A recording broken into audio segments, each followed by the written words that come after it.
ಈಗ ಕರ್ಣ ಮತ್ತೆ ನಿಧಿಯ ಮದುವೆ ಆಗುತ್ತೋ ಇಲ್ವೋ ಅಂತ ಜನರಿಗೆ ತುಂಬಾನೇ ಕ್ವಶನ್ ಆಗ್ಬಿಟ್ಟಿದೆ. ಯಾಕೆಂದ್ರೆ ಅರ್ಜುನ್ ಬೇರೆ ಪಕ್ಕದಲ್ಲಿ ಕುತ್ಕೊಂಡಿರೋದು.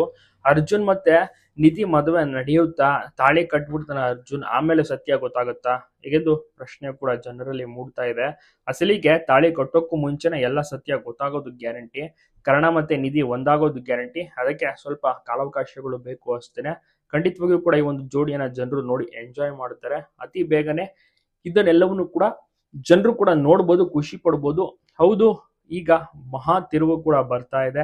ಕರ್ಣ ಮತ್ತೆ ನಿಧಿಯ ಒಂದು ಮದುವೆಯ ತಿರುವಿನಲ್ಲಿ ಅರ್ಜುನ್ ಸಹ ಎಂಟ್ರಿ ಆಗಿದ್ದು, ಅರ್ಜುನ್ ಹಸೆಮಣೆ ಏರಾಗಿದೆ ನಿಧಿಯ ಜೊತೆ ಮದುವೆಯಾಗೋಕೆ. ಆದ್ರೆ ಇಲ್ಲಿ ಬಹಳ ಒಂದು ಟ್ವಿಸ್ಟ್ ಬರುತ್ತೆ.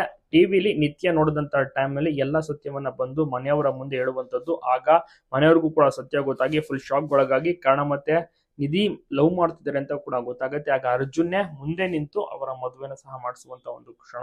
ನಿತ್ಯನೇ ಇದಕ್ಕೆಲ್ಲ ಒಂದು ರೀತಿಯಲ್ಲಿ ಸಪೋರ್ಟ್ ಕಾರಣ ಅನ್ಬೋದು. ಯಾಕೆಂದ್ರೆ ಆಕೆಗೆ ಫಸ್ಟ್ ಸತ್ಯ ಗೊತ್ತಾದಂತ ಕಾರಣ ಮನೆಯವರಿಗೆ ತಿಳಿಸಿದಂತ ಟೈಮ್. ಆಗ ಅರ್ಜುನ್ ಏನು ಮಾಡಕ್ ಆಗೋದಿಲ್ಲ, ಎದಳ್ಳೇಬೇಕಾಗತ್ತೆ, ಕರ್ಣನಿಗೆ ದಾರಿ ಕೊಡ್ಲೇಬೇಕಾಗತ್ತೆ. ಆ ರೀತಿಯ ಒಂದು ಟ್ವಿಸ್ಟ್ ನಿಮ್ಗೂ ಕೂಡ ಇಷ್ಟ ಆಯ್ತಾ?